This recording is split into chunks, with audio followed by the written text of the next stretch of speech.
देखिए, साथ देना ना देना ये सामाजिक व्यवस्था में किस टाइम कौन आदमी किसका साथ दे जाए ये बातें, लेकिन प्रयास हमारे यही हैं जो आप कह रहे हैं, उसी दिशा में प्रयास हैं। कैसे ऐसे समाधान निकाल सकते हैं जो पहले निकाले हैं सरकारों ने। मैं ये नहीं कहता कांग्रेस की थी या बीजेपी की है, लेकिन उसके परिणाम ऐसे नहीं रहे।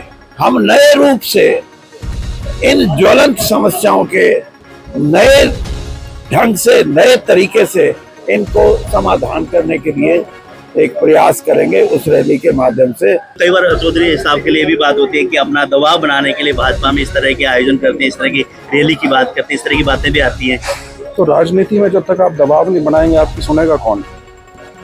ये सिर्फ वो थोड़ी बनाते हैं, सब बनाते हैं। कुछ कमरों के अंदर बैठ के बनाते हैं, कुछ बाहर आके बनाते हैं। तो दबाव तो राजनीति का हिस्सा है। जैसे चौधरी साहब कह रहे थे 20-25 बंदे ऐसे चुने जाएं, ऐसे नेता हों ताकि समाज के लिए, देश के लिए और प्रदेश के लिए काम करने वाले हों। उसी से आपको लगता है कि जो बड़ी पार्टियां हैं उसमें जैसे स्वयं आप बीजेपी से सांसद भी हैं, कांग्रेस भी है और इंडिया गठबंधन भी इस वक्त, वो अच्छे नेताओं को आगे बढ़ने देंगे? नहीं, बिल्कुल हमेशा जगह होती है, लेकिन जगह कोई स्वेच्छा से खाली नहीं करता। किसी भी खासतौर पर राजनीतिक क्षेत्र में अगर आपको अपनी जगह बनानी है तो उसके लिए संघर्ष तो बिल्कुल अनिवार्य है। उसके बिना कौन अपनी जगह छोड़ने को तैयार होगा? तो देखते हैं, कोशिश है। जब 2 तारीख की जो रैली होगी उसमें हरियाणा में एक तरह से हुंकार होगी। नहीं, मैं इस तरह के शब्दों का इस्तेमाल नहीं करता कि भूचाल आ जाएगा या हुंकार होगी या ये वो, लेकिन हाँ, बहुत कामयाब आयोजन होगा और निश्चित तौर पे उससे कुछ नया निकल के आएगा। फिलहाल हम लोग हैं बरवाला में और यहाँ पर चौधरी वीरेंद्र सिंह की एक तरह से कार्यकर्ताओं की मीटिंग है।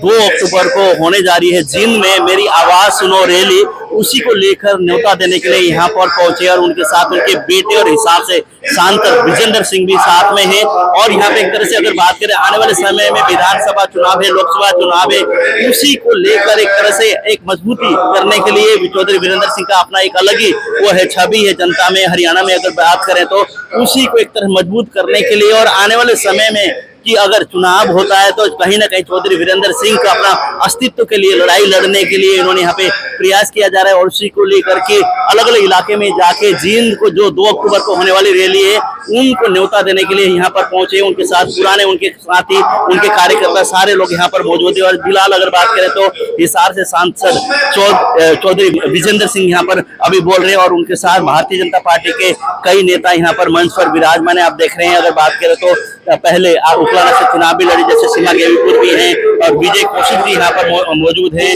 और उसके साथ ही अगर बात करें तो बरवाला से एक चेयरमैन है, नगर पालिका के चेयरमैन रमेश बैटरीवाला हैं। बहुत सारे ऐसे चेहरे यहाँ पर मौजूद हैं, लेकिन एक ही ये मकसद है कि जैसे 2 अक्टूबर को होने वाली जो रैली है उसमें कि मेरी आवाज सुनो, कहीं ना कहीं अपनी आवाज बुलंद करने के लिए, आपने एक तरह से आवाज सुनाने के लिए एक तरह से चौधरी वीरेंद्र सिंह ये प्रयास कर रहे हैं। लेकिन देखने वाली बात ये होगी जींद की जो रैली होगी उसमें कितनी संख्या में लोग पहुंचेंगे और वहां पर जो एक तरह से जनता पहुंचेगी, उसके बाद वहां से किस तरह की वो हुंकार भरेंगे आने वाले समय में राजनीति को लेकर और आपने एक अस्तित्व बनाए रखने के लिए हरियाणा की राजनीति में, उसी को लेकर चौधरी वीरेंद्र सिंह लगे हुए हैं। फिलहाल यहाँ पर हम चौधरी वीरेंद्र सिंह जी बात भी करेंगे और विजेंद्र सिंह जो सांसद है उनसे ही बात करेंगे, अन्य लोगों से भी जानेंगे। लेकिन फिलहाल की अगर बात करें तो उन्हीं को जैसे लोगों को आमंत्रित करने के लिए अलग अलग इलाके में, अलग अलग जगह पहुंचकर 2 अक्टूबर में जो जींद में होने वाली रैली है मेरी आवाज सुनो, उसमें एक तरह से लोगों को बुलाने के लिए यहाँ पे न्योता देने के लिए पहुंचे। आइए चलते बातचीत करते हैं अभिनेताओं से। 2 अक्टूबर को जो रैली होगी,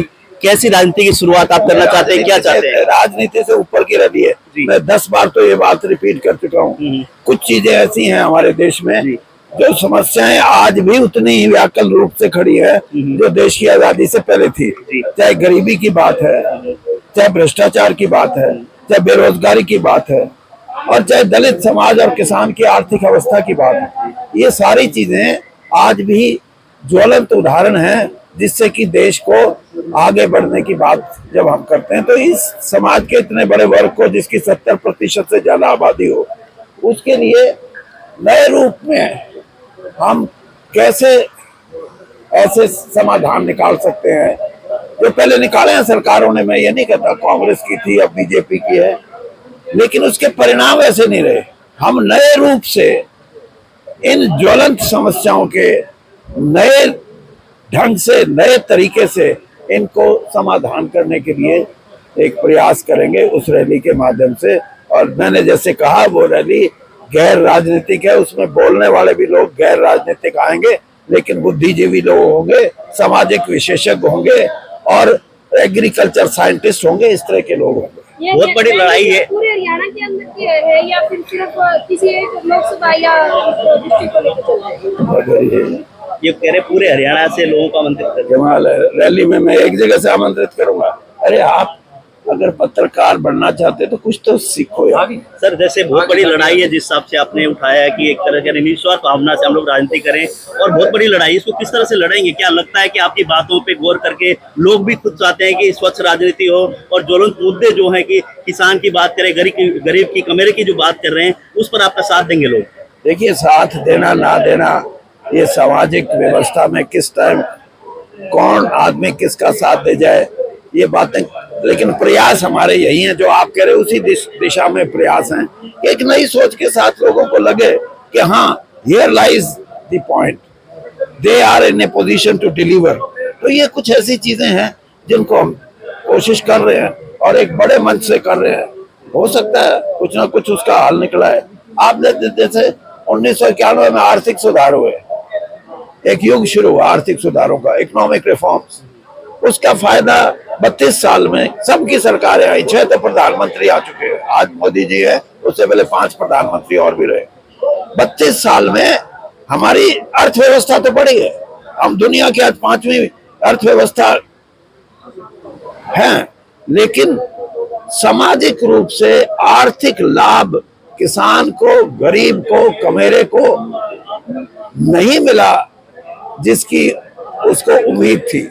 इसलिए मैं ये कहता हूं कि आर्थिक सुधारों के युग में नए तरीके से सोचा जाए कि अगर ये लाभ है, आज इंडस्ट्री को लाभ हुआ है, हमारी जो एक आर्थिक स्थिति थी दुनिया में उसमें चढ़ाव आया है, हमारे ट्रेडर और ट्रेड को बहुत बड़ा बूस्ट मिला है, लेकिन उसका लाभ सीधा किसान को और जो मजदूर लगा लो, वर्कर लगा लो, कमेरा वर्ग लगा लो, उसको मिला नहीं मिला, ये एक सवाल है।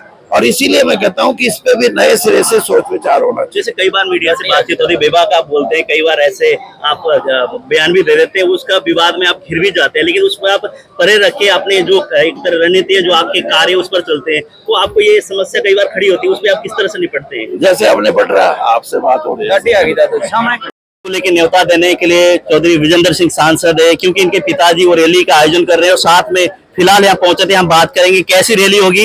हालांकि कई अगर बात करें तो चौधरी विजेंद्र सिंह कोई विवादों में नहीं घिरते, एक तरह से स्पष्ट राजनीति करते हैं, उसी पर हम बात करेंगे। सर नमस्कार। नमस्कार सर, 2 तारीख की जैसे जींद में रैली है, क्या लगता है कि जैसे आपके पिताजी कह रहे हैं कि स्वच्छ राजनीति करनी है हमें और उन जो पीड़ित लोग हैं उनके लिए काम करना है, लगता है कि लोग साथ देंगे?